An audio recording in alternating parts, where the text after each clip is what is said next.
Muito boa noite, meus queridos irmãos. Que a paz do Divino Mestre Jesus, essa paz que nos envolve neste momento, possa ser uma constante em nossas vidas, né? É com muita alegria que nós estamos aqui pela primeira vez nessa casa de oração e trabalho, e já podemos compartilhar com os irmãos a felicidade que se faz presente em nosso coração de sentir esse ambiente já abençoado, né? Que a gente percebe desde o momento que adentra aquela porta, o envolvimento da espiritualidade amiga, que nos proporciona um ambiente acolhedor e que nos facilita a proposta de trabalho, né? E eu agradeço o convite, com muita alegria mesmo que nós estamos aqui hoje para compartilhar, como bem disse o nosso irmão, o nosso pequeno estudo que fazemos em torno do Evangelho segundo o Espiritismo, e para incentivar ainda mais os irmãos a continuarem nessa seara do estudo, dedicar-se ao estudo. Então eu tenho por hábito, quando da primeira vez numa casa de oração e trabalho, eu sempre faço essa mesma exposição. Então se alguém souber que eu vou fazer uma palestra para o não precisa ir, porque já vai ser a mesma, tá?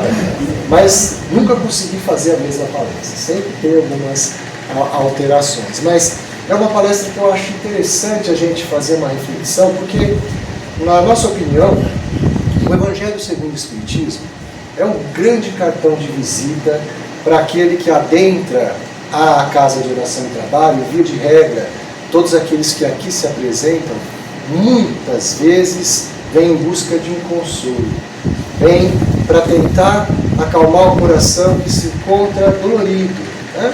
Algumas dúvidas que acercam a vida daquela pessoa. E sem dúvida nenhuma, se nós ainda não sabemos como acolher essa criatura, esse irmão que vem necessitado, eu digo, olha, apresenta o Evangelho para esse irmão, que com certeza já vai ser um bom encaminhamento inicial. Então eu gosto de fazer essa explanação sobre o Evangelho segundo o Espiritismo, para estimular o público a se dedicar ao estudo dessa obra magnífica. Então, eu costumo dizer que Kardec teve uma didática insuperável em trabalhar a estrutura dessa obra, a nos facilitar a compreensão do ensino do Cristo. Então, a proposta de hoje é justamente dar um passant sobre essa obra, mas desafiando a cada um de nós a cumprir aquela observação que Kardec fez na própria introdução do Evangelho segundo o Espiritismo. Quando, na introdução, na primeira parte da introdução, que é dividida em 4 partes, no objetivo da obra, em determinado parágrafo, Kardec destaca, olha, essa obra, eu não tive a preocupação de colher os dados de forma cronológica dos evangelhos canônicos e apresentar essas ocorrências dos evangelhos de forma cronológica. Não.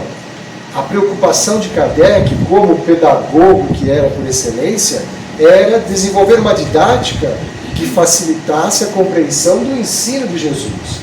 Então ele adequou este livro de tal forma que os capítulos fossem apresentados numa sequência lógica.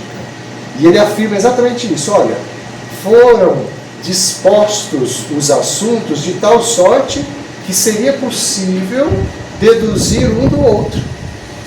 Então é esse o desafio que nós temos para a noite de hoje. Será que a gente consegue fazer esse encadeamento? E até para estimular esse estudo sistematizado, como a gente viu do Evangelho segundo o Espiritismo? Então, de início, eu gosto de fazer uma recordação sobre esta obra, a importância dela dentro da codificação. Nós sabemos que é a terceira obra da codificação, né? O Livro dos Espíritos, Livro dos Médiuns e o terceiro, o Evangelho segundo o Espiritismo. Na Revista Espírita de abril de 1864, anunciava-se a primeira edição do Evangelho segundo o Espiritismo, cujo título na primeira edição não era esse. Os irmãos devem saber, o primeiro título do Evangelho segundo o Espiritismo, na verdade, era Imitação do Evangelho segundo o Espiritismo.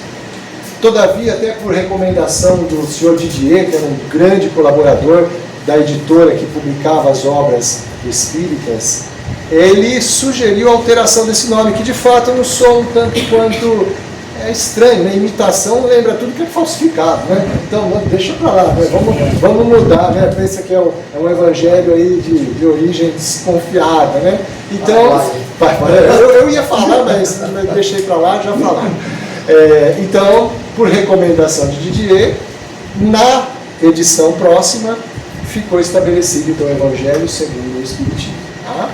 Essa obra, ela teve uma subimportância na codificação, que no ano anterior, 8 meses antes da publicação dela, Kardec recebeu uma mensagem da espiritualidade amiga, e consta essa mensagem lá do livro Obras Póstumas, e que a espiritualidade fala, olha, com essa obra, não só os religiosos obterão informações necessárias para o seu trabalho, como as próprias nações vão encontrar recomendações que lhes serão extremamente úteis.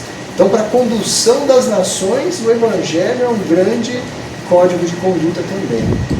E Kardec, que não havia dito a ninguém que estava preparando aquela obra da forma como ele estava preparando, ele simplesmente, numa determinada reunião lá na Sociedade Espírita de Paris, ele solicitou que, se porventura houvesse alguma mensagem da espiritualidade amiga sobre essa obra que ele estava trabalhando, se possível lhe fosse enviada essa mensagem lá no retiro que ele tinha em Santo Andrés. E eis que em setembro de 1873, ele lá no seu retiro espiritual, vamos assim dizer, ele recebe uma carta da Sociedade Espírita de Paris, com uma mensagem dizendo, olha, com esta obra, o seu trabalho já está lá no finalmente. Já é possível se ver os andaimes sendo retirado da construção e visualizar a cúpula da obra. É como se terminando a obra de Kardec, de fato, depois teve só mais 2 livros da codificação, né? O Céu, o Inferno e a Gênese, dizendo então da importância da obra. Então, o que Kardec fez? Então, com a sua didática insuperável, como já dissemos, ele trabalhou os ensinos dos evangelhos e dispôs nos capítulos do Evangelho segundo o Espiritismo, mais ou menos na seguinte estrutura. Todo início de capítulo, ele resgata trechos dos evangelhos canônicos, faz a sua interpretação sobre aqueles ensinamentos e finaliza o capítulo, na sua grande maioria dos capítulos, com mensagens da espiritualidade amiga que tem tudo a ver com o tema abordado naquele capítulo, que são chamadas instruções dos Espíritos. E olha que interessante. Então, como que está estruturada essa obra? Logo no prefácio da obra, é um prefácio curto, né? 4 parágrafos, mas o segundo parágrafo, e é o prefácio ditado nada mais, nada menos, pelo Espírito de Verdade, o grande gerente da codificação, né? No segundo parágrafo diz o Espírito da Verdade que são chegados os tempos onde todas as coisas devem ter o seu verdadeiro sentido restabelecido, a fim de dissipar as trevas, confundir os orgulhosos e glorificar os justos. E de fato esse é o propósito da obra: dissipar as trevas, confundir os orgulhosos e glorificar os justos. Principalmente o dissipar as trevas, porque de fato vinha-se a humanidade da época da Era das Trevas, onde a Igreja deturpou muito os ensinos do Cristo para satisfazer interesses de classes pessoais. E muitos dos ensinos de Jesus foram, de certa forma, deturpados para atender esses interesses. Por isso que o Espírito da Verdade diz: necessário dissipar as trevas, restabelecer o verdadeiro sentido dos ensinos do Cristo. Esse é o propósito da obra. E Kardec se apega a isso para construir esse restabelecimento da verdade. Na introdução, dividida em 4 partes, e no objetivo da obra, ele ressalta, nos evangelhos canônicos, são 5 os temas que nós encontramos quando nos dedicamos a estudar os evangelhos. Diz ele que encontraremos sempre os atos comuns da vida de Cristo, os milagres, as predições, as palavras que serviram para se estabelecer os dogmas da Igreja e o ensino moral. E aí Kardec, ele arremata: olha, não se preocupe com esses 4 primeiros que são, assim, assuntos polêmicos, né? Os atos comuns da vida de Cristo. Olha, o que será que agrega na minha evolução moral saber se Cristo ia dormir tal hora, acordava tal hora, vestia tal roupa, comia tal alimento, bebia tal bebida. Isso não tem muito o que agregar, gera mais polêmica do que elevação de conteúdo moral. Então, Kardec fala, olha, essa obra só se preocupou com o ensino moral do Cristo. Quanto a esse, não há dúvida. Isso está claro. Então, ele diz lá, o Evangelho segundo o Espiritismo é um código de conduta moral. É isso que norteia essa obra. Maravilha. Aí ele vem e apresenta lá, no método de desenvolvimento da obra, que foi usado em toda a codificação, ele fala, olha, há também a autoridade da doutrina espírita. A autoridade da doutrina espírita está estabelecida na grande universalidade dos ensinos. Quando nós analisamos as obras da codificação, e principalmente as revistas espíritas, nós podemos constatar que Kardec recebeu mensagens de mais de 37 localidades distribuídas em mais de dos quatro maiores continentes, América, África, Europa e da Ásia, um total de 1863 a 64, quando ele estava fazendo essa obra do Evangelho, mais de 3.600 correspondências de mais de 1.000 centros espíritas. E justamente por ter essa diversidade numa época que não se tinha internet, que ninguém se conhecia, se falava, não tinha comunicação, então isso deu uma autoridade, porque imagina, em 1.000 centros espíritas que ele recebeu mensagens de localidades tão diversas que não se comunicavam, vinha uma mesma mensagem, o mesmo conteúdo. Então isso dava um valor assim absoluto àquele ensinamento, né? Coisa que hoje seria difícil de se imaginar, porque hoje eu faço uma coisa aqui, daqui 2 segundos alguém lá na China já sabe o que eu escrevi aqui, né? Então fica difícil de ter essa imparcialidade no conceito, e isso ele teve lá, e sustentado nisso é que se alicerçou essa grande obra. Então, esse encadeamento que Kardec faz nos 28 capítulos do Evangelho, como que é essa proposta de Kardec? Ele, ainda lá na introdução, ele apresenta recursos para nos facilitar os entendimentos, traz as notícias históricas para contextualizar personagens, situações, traz os precursores do Evangelho, Sócrates e Platão, ele resume as doutrinas desses 2 grandes filósofos da humanidade, mostrando que o advento do Espiritismo traz informações que já tinham sido trabalhadas antes. O terreno já vinha sendo preparado. Não tem nada assim de extraordinário. Não. Já a espiritualidade amiga trabalhou há muito tempo sobre os conceitos fundamentais da imortalidade da alma, do propósito de se fazer o bem. Isso Sócrates e Platão já trabalharam bastante.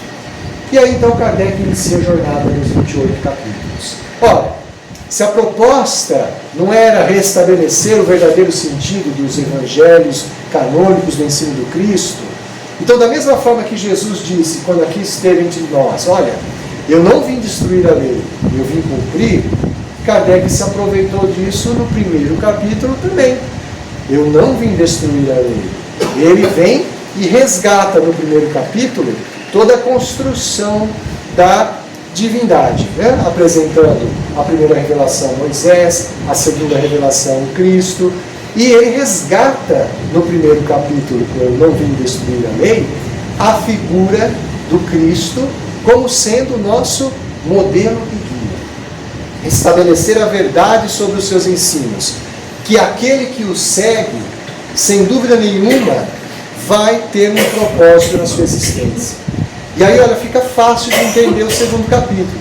Quando ele resgata no primeiro capítulo a figura do Cristo na sua pureza, indicando ele como nosso modelo e guia, pergunta-se, olha, se eu seguir esse modelo e guia, o que eu ganho com isso? Esse mesmo modelo e guia não disse que ele era o caminho, a verdade e a vida, e ninguém chega ao Pai senão por ele? E ele não falou que este reino de felicidade que ele promete para aquele que o segue não pertencia a esse mundo? Capítulo 2. Meu reino não é deste mundo.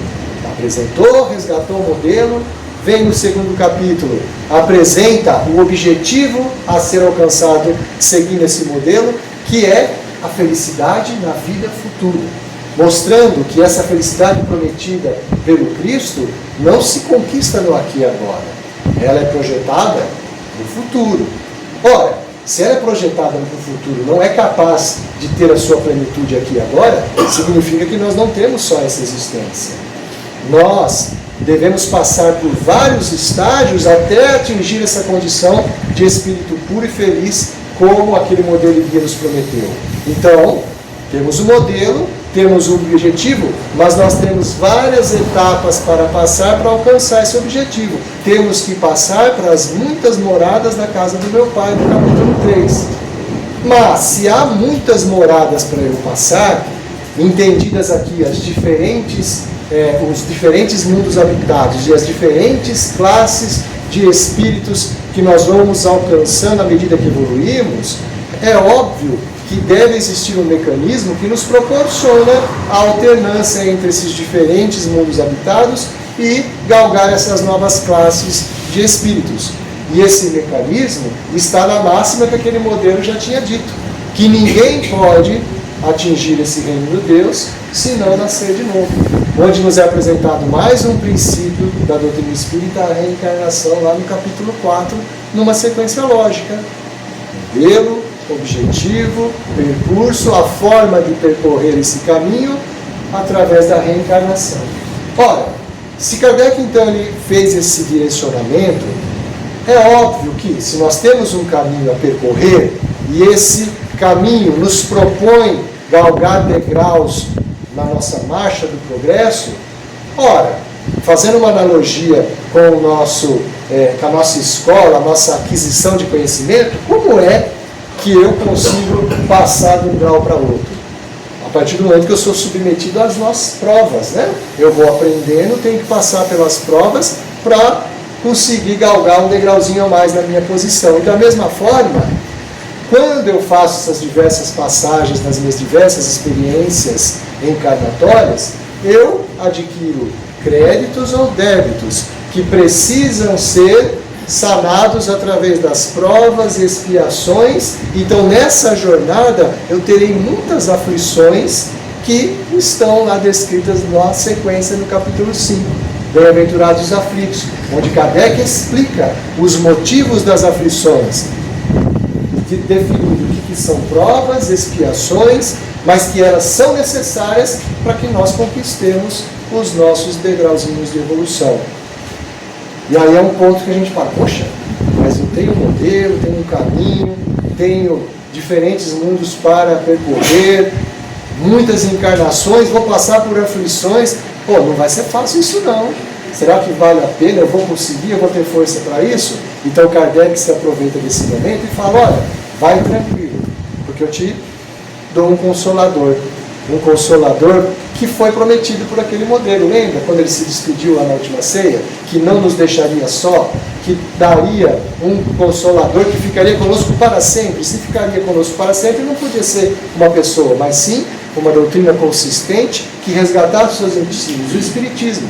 Então lá no capítulo 6, o Cristo Consolador, que vem para dar uma amenizada a toda essa trajetória que devemos fazer, porque contaremos com o apoio dessa doutrina que resgata a pureza dos ensinos do Cristo. Então, como agora já está montado o quadro de como vai ser a nossa trajetória e que nós temos o grande auxílio do Espiritismo, aí Kardec vem e fala, olha, nessa jornada, como é que você percebe que você está começando a se aproximar daquele modelo guia?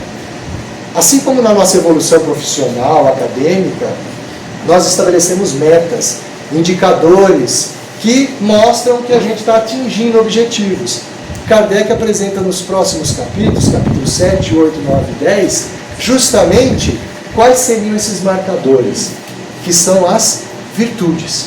As virtudes que a gente adquire nessa marcha do progresso para atingir a condição de espírito perfeito. Então inicia no capítulo 7 com a primeira virtude, aquela que é a essencial, básica. Se não começarmos por ela, não há espaço para as outras, que é a humildade. Bem-aventurados os pobres de espírito. Porque sem humildade, nós não somos capazes de nos reconhecer pequenos diante do universo. Como nós somos orgulhosos, o orgulhoso não tem espaço em si para Deus. Então a humildade é necessária como primeira virtude, nos posicionar na nossa pequenez, mas no nosso potencial de crescimento. Então por isso que ele apresenta lá a primeira virtude no Bem-aventurados os pobres espíritos, como a primeira virtude a ser conquistada no capítulo 7. Logo na sequência, capítulo 8.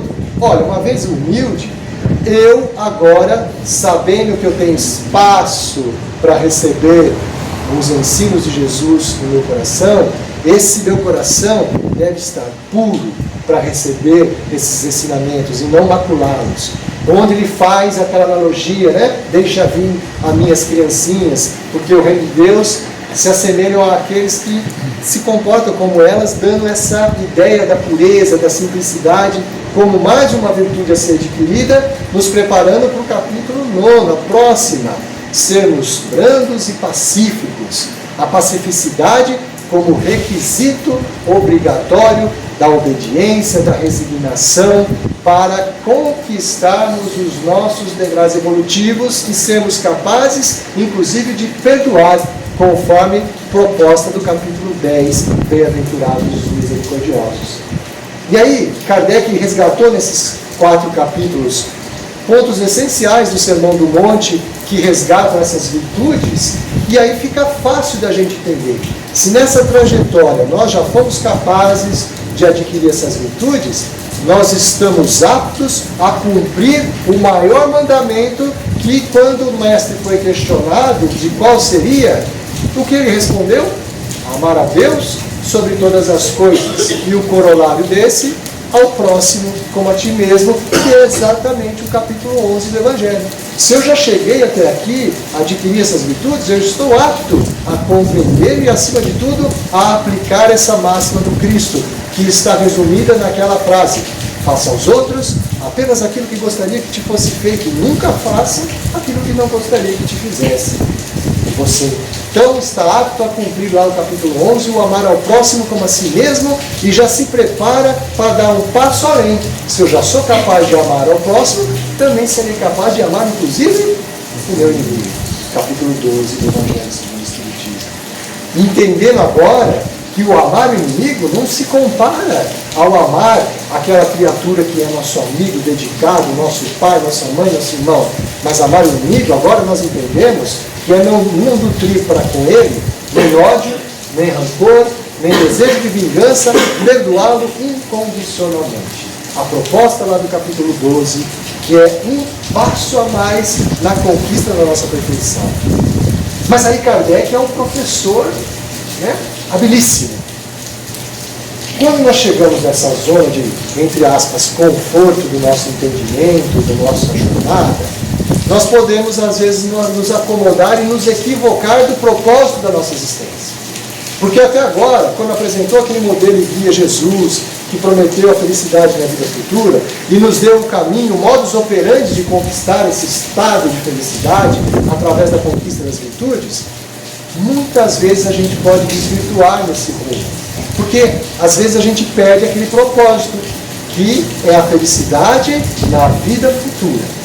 E às vezes a gente busca a felicidade no aqui e agora, com as ilusões das conquistas e dos reconhecimentos aqui materiais. Por isso que Kardec vem no capítulo 13, olha, tudo isso que você está fazendo até agora aqui, você está fazendo efetivamente porque você compreendeu que a tua felicidade no futuro depende disso, ou porque você quer ser feliz agora e se mostrar de bonzinho para os outros? Será que sua mão esquerda está sabendo o que a sua direita faz? Por isso que no capítulo 13 ele vem e coloca esse alerta: não saiba a vossa mão esquerda o que faz a direita. Porque se ela souber, então é fazer o bem sem ostentação, né? É fazer o bem pelo bem, com propósito lá no futuro, e não para ser reconhecido como bom do aqui e de agora. Porque se assim você o fizer, você já recebeu a sua recompensa aqui e agora. Volta no começo, começa de novo. Aí fala: não, eu estou fazendo certinho. O propósito meu é definitivamente a felicidade da minha futura. Compreendi isso, faço bem sem ostentação, nada. Aí Kardec, como dissemos, pedagogo por excelência, ele vem e faz lá a prova dos 9, checkmate. Ah, é? Você está assim nesse caminho tudo certinho mesmo? Então vamos lá. Você é bonzinho, ama o seu inimigo, ama o seu próximo, faz o bem sem ostentação. Você faz isso em todo lugar? Sim. No seu serviço? Não, eu sou um excelente companheiro de trabalho. Na casa espírita? Nossa, eu sou um exemplo de trabalhador. Tá. E na sua casa? onde estão os maiores desafios do coração? É óbvio, no lar. Porque nós sabemos já que é no lar que se encontram os grandes desafios por conta de débitos dos passados, que já foram ditos lá no capítulo 5 das aflições, que nós precisamos resgatar. Então é dentro do núcleo familiar. E lá no capítulo 14 ele vem então e coloca o seguinte: olha, será que você está cumprindo tudo isso aqui no ambiente que é mais desafiador, que é no lar? Você está honrando seu pai e sua mãe? Onde ele encerra o capítulo com a mensagem assim que eu acho a mais assim consoladora para pais. A ingratidão dos filhos e os laços de família, ditado por Santo Agostinho, a instrução do Espírito, que encerra esse capítulo, onde ele estuda todos os porquês das dificuldades de lidar com a educação, com a condução dos filhos, os porquês que tanto nos atormentam, mas que ele vem e consola dizendo: olha, fizestes tudo que estava ao teu alcance, de acordo com aquilo que nós estudamos até agora, os princípios, as virtudes. Não se turbe o vosso coração, haverá outra oportunidade para dar continuidade a isso, né? Então é um grande consolo, porque se nós não estivermos fazendo aplicar todas essas virtudes que falamos até agora no nosso lar, nos falta a principal de todas as virtudes, que é a caridade. E a caridade começa onde? No lar. Porque se a gente não praticar a caridade dentro do lar, nós, sinceramente, somos hipócritas, que lá fora, quando sai de casa, veste uma máscara, se pousa de bonzinho, faz tudo bem, mas dentro de casa é um tirano. Então você não está efetivamente praticando a caridade. E, fora da caridade, não há salvação. Capítulo 15 do Evangelho, onde Kardec vem, e no tema central, está no meio da obra, né? Fora da caridade não há salvação, nos apresenta um conceito mais amplo de caridade, que está lá também na questão 886 do Livro dos Espíritos. A caridade não se resume mais agora à questão material, e sim a beneficência para com todos, indulgência para com as imperfeições alheias e o perdão das ofensas. A amplitude agora da caridade é muito maior. Olha, esses três, o BIP, né, que está lá na resposta, esse BIP, se ele não começar em casa lá, já está falho. E aí Kardec vem e nos dá um alerta: olha, qual é o grande dificultador de acionar esse BIP aqui? A benevolência, a indulgência e o perdão, principalmente a benevolência. O grande dificultador é, no atual estágio que nós estamos, muito mais próximos da nossa origem do que do nosso fim, nós somos muito o quê? Provocados ainda pelas conquistas materiais. Nós, às vezes, direcionamos todos os nossos esforços para as conquistas materiais e esquecemos de praticar a caridade essencial como entendia Jesus. Aí Kardec vê então no capítulo 16, olha, não se pode servir a Deus e a Mamon, indicando que o grande desafio da caridade é justamente desvincular dessa proposta das conquistas materiais, e sim direcionar nas conquistas morais. Se nós chegamos até o capítulo 16, obviamente adquirimos as virtudes, aplicamos no lar, ao próximo de uma forma geral, não temos as questões materiais como privilégio. Ora, basicamente você já está quase com as características de um homem de bem descritas no capítulo 17, Sede Perfeitos, onde a gente começa a ver aquele rol de qualidades e começa a ficar melancólico, né? Vai fazendo checklist, não tem. Não, mas você já chegou até aqui, então pode ter certeza que alguns você vai ticar lá assim. Sede Perfeitos a nos mostrar que as qualidades a serem adquiridas, elas são inúmeras, mas elas decorrem de todas essas virtudes conquistadas até agora. E olha, se nós já chegamos nessa condição de homem de bem, dentre muitos os chamados, seremos escolhidos. E dentre os muitos chamados do Cristo para servir, escolheremos esse chamado também. Capítulo 18 do Evangelho segundo o Espiritismo. Entendemos essa proposta, porque agora que nós chegamos nessa condição, entendemos aí que os chamados ao servir. Como bem disse nosso irmão na abertura, o trabalho, é isso que nos enobrece, que nos faz crescer, o trabalho em favor do próximo. Que sensacional! Chegamos até aqui, então nós, neste ponto, começamos a entender, nessa trajetória, todas essas conquistas e essa dedicação, Se nós chegamos nesse ponto, é porque nós adquirimos a virtude que sustenta toda essa jornada. A fé. A fé agora compreendida, não mais como uma fé cega, que antes era condição inicial, ela não é mais condição, agora ela é consequência. A fé proposta pelo Evangelho segundo o Espiritismo de Kardec, a fé raciocinada, aquela fé que você conquista, a fé inabalável, capaz de enfrentar a razão face a face em qualquer época da humanidade. Capítulo 19, ele apresenta então a fé neste capítulo, porque agora fica fácil. Essa fé ela é conquistada. Não é aquela fé que se impõe cega, cobra-se do indivíduo que ele tem, sob pena, se não o tiver, não vai chegar a lugar algum. Não, ela foi trabalhada, foi conquistada, e por isso que ela se torna inabalável. E olha só, se nós chegamos até aqui, nessa questão da fé inabalável, conquistamos essa fé, então, como o nome já disse, a fé racional é inabalável. Então, é muito difícil agora nós perdermos o nosso rumo. Tanto é que Kardec vem e coloca, olha, essa tua certeza, como diz Emmanuel lá na obra do Consolador, fala, você para de dizer eu creio e passa a dizer eu sei. Essa é a fé inabalável.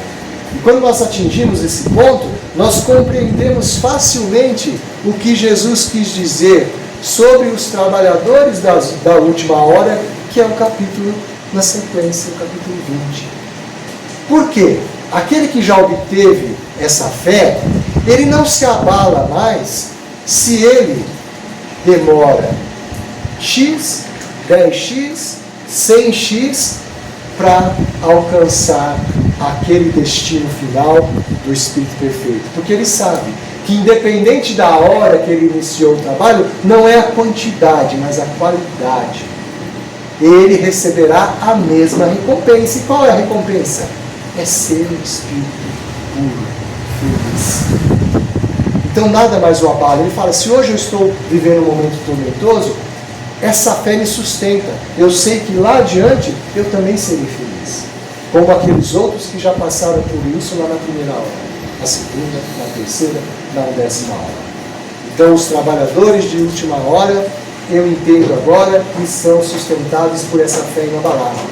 E se você já chegou nessa condição, observe o seguinte, quando, como dissemos, há trabalhadores de diferentes horas, então uns são mais atrasadinhos, outros já se dedicam mais, há ainda irmãos recalcitrantes que se incomodam com o progresso dos outros.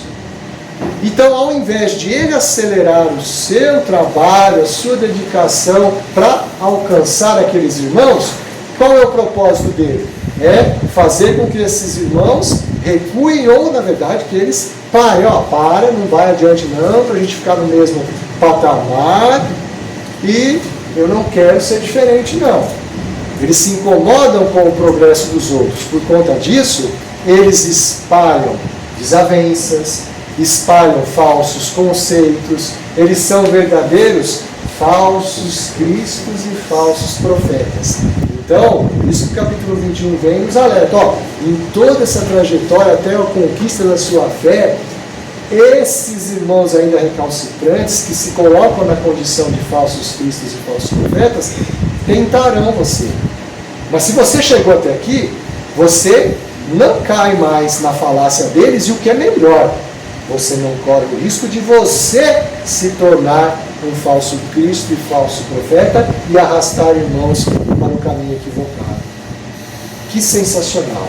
Se você já está nessa condição, aí Kardec ele entende o seguinte, você já está maduro o suficiente, já é um espírito bem desenvolvido, e agora você está apto a entender aqueles ensinamentos do modelo guia Jesus, que, se fossem apresentados logo de início, talvez gerasse muita confusão, porque haveria um choque, como houve, ainda há, com o Antigo Testamento, a lei mosaica, onde se falava da questão da indissolubilidade do casamento.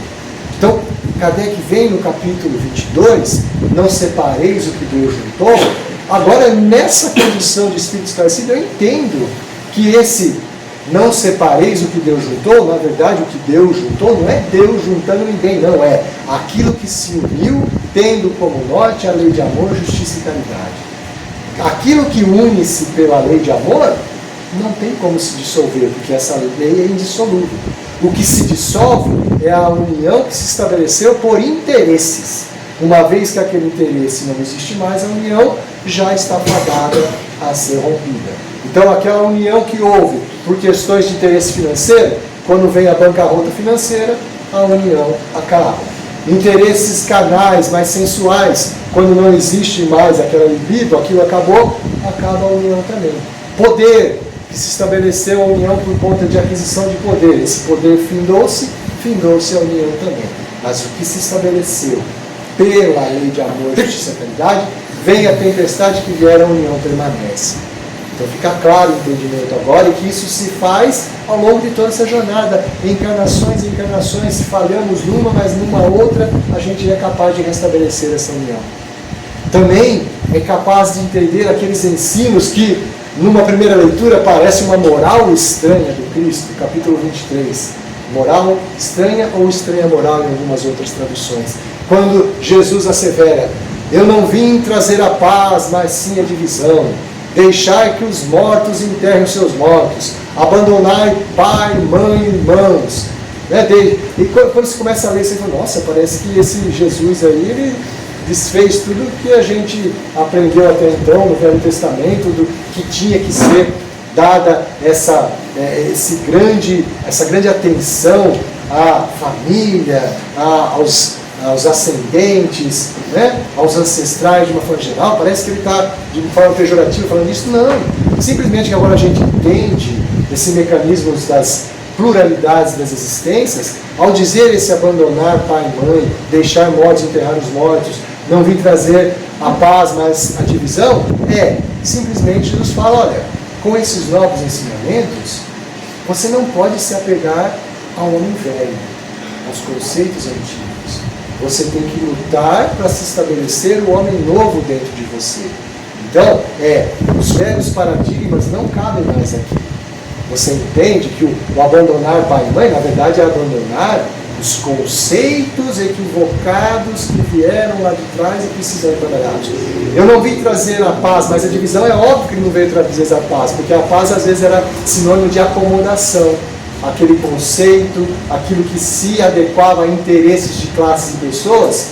Não, eu preciso batalhar contra isso, porque agora o objetivo é outro. Então, a divisão que haverá é com esses conceitos que eram só para atender interesses de classes e pessoas. Então fica fácil entender tudo aquilo que se parecia trevas, que nós estávamos na escuridão a buscar uma compreensão dos ensinamentos. Se chegamos até esse capítulo 23, nós começamos a enxergar uma luz, conquistamos uma luz. E aí fica fácil entender um outro ensinamento de Cristo que Kardec coloca no capítulo posterior. Se você atravessou toda essa trajetória na sua evolução, no seu progresso, e você que era aquele espírito ainda caminhando nas trevas, você adquiriu essa luz, esse conhecimento, essas virtudes, uma das propostas do exercício da caridade é compartilhar essa luz. Portanto, não coloqueis a candeia debaixo do alqueire, capítulo 24 do Evangelho segundo o Espiritismo. Onde Kardec vem e nos lembra: olha, você que teve todo esse trabalho, toda essa dedicação para conquistar essa condição de espírito maduro, resoluto, com a fé inabalável, é ato de caridade compartilhar essa luz com aqueles que ainda não a encontraram, ajudando eles a também, que procuram essa luz, achar. Porque todo aquele que busca, acha. Buscai e achareis, capítulo 25 do Evangelho segundo o Espiritismo. Onde Kardec aproveita o ensino do Cristo para reforçar: olha, essa trajetória, essa fé é construída através dessa dedicação, dessa busca, desse trabalho. Todo aquele que se dedica vai encontrar os recursos necessários para atingir os seus objetivos.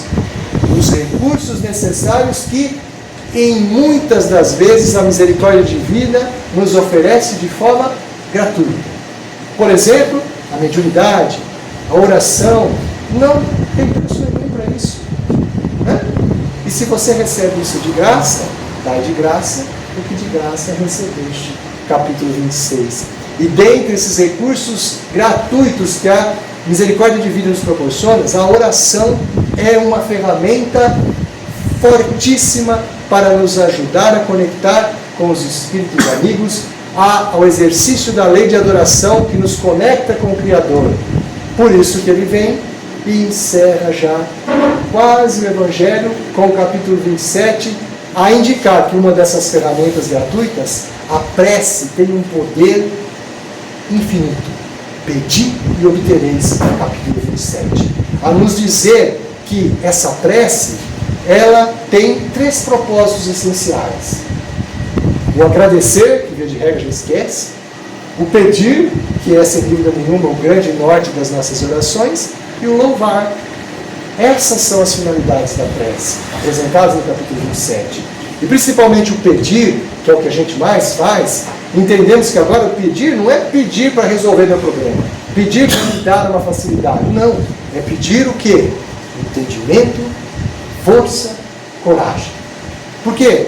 Se eu pedir para resolver o problema, para me dar facilidade, qual o mérito que eu terei em resolver determinada situação? O mérito é de quem forneceu para mim a ferramenta para resolver o problema. Mas se eu peço entendimento, coragem e força, e com isso eu consigo resolver as minhas dificuldades, eu tenho mérito de conquistar essa vitória. E aí, sem dúvida nenhuma, facilita a minha jornada. E já que Kardec era um pedagogo por excelência, ele ainda vem e nos dá um bônus, o bônus do capítulo 28, que é uma coletânea de preces espíritas, não como fórmulas a serem decoradas, mas para facilitar o entendimento deste pedir, louvar e agradecer que foi dito no capítulo 27. Tanto é que a estrutura do capítulo 28, que muitas vezes o capítulo 28 é deixado de lado, às vezes você pensa, isso aqui é uma coletânea. Não, é um arcabouço de ensinamentos lá infinito, que ele também estrutura da mesma forma como o Evangelho. Tem uma introduçãozinha, e tem uma explicação, e tem a sugestão de diálogo com a espiritualidade amiga. E ele, didático por excelência, ele divide então, olha, você pode direcionar os seus pensamentos de forma geral, que são ditas as preces gerais, as preces em favor de si mesmo, as preces ditas pessoais, as preces em favor do próximo, as preces em favor daqueles que já partiram, e as preces em favor dos doentes e obsidiados. É uma coletânea magnífica, que nos mostra, quando a gente faz a leitura atenta, que em nenhuma das preces você percebe que Kardec está pedindo solução do problema, não, é sempre nesse aspecto: compreensão, entendimento, força e coragem. E depois ele vem, louva e sugere prece de agradecimento. E assim nós chegamos ao final, em 50 minutos, do Evangelho segundo o Espiritismo. A proposta é essa, é estimular os irmãos a fazer essa leitura, a ter esse raciocínio. Essa foi uma interpretação, esse foi um encadeamento que facilitou muito os meus estudos, mas cada um é capaz de trilhar o seu caminho, entender e fazer o encadeamento. Com certeza vocês se dedicando ao estudo do Evangelho, às obras suplementares, principalmente Emmanuel, que é um exegeta do Evangelho, vem e acrescenta algumas informações, vocês vão conseguindo construir essa malha e apresenta-se de forma tão clara, tão objetiva, tão fácil, esse código de conduta moral que é o Evangelho segundo o Espiritismo. E sem dúvida nenhuma, a partir do momento que nós, nas palavras de Alcione, aquele benfeitor espiritual na obra Renúncia, quando disse à família Davenport como ela estudava o Evangelho, né? Olha, nós estudávamos sistematicamente, porque o Evangelho ele precisa ser conhecido, né? Então nós temos que conhecer, mas não basta conhecer, ele precisa ser meditado sobre cada ensinamento do Cristo. E o Evangelho segundo o Espiritismo facilita esse entendimento, nós temos que nos debruçar, meditar e entender, para que consigamos chegar no ponto crucial. Ele precisa ser vivido, porque é só assim que nós atingiremos aquela felicidade na vida futura, que é a condição de espírito perfeito, que foi, sem dúvida nenhuma, prometida pelo nosso modelo e guia, Jesus. Pela atenção de todos, nosso muito obrigado, que Deus abençoe a todos, continue a iluminar os nossos irmãos. Não sei se a casa agora tem passes agora, então, como de praxe, eu sempre sugiro aos irmãos, permaneçam em oração, conectados com a espiritualidade amiga. Se tiverem que dialogar, dialoguem sobre questões edificantes, mas, de preferência, no silêncio da oração, para que, quando adentrarem as câmaras de passe, os irmãos estejam mais receptivos àquilo que a espiritualidade amiga já se preparou há tempos para doar para os irmãos. E sairão daqui, sem dúvida nenhuma, revigorados. Que Jesus abençoe a todos, o meu muito obrigado e até a próxima oportunidade.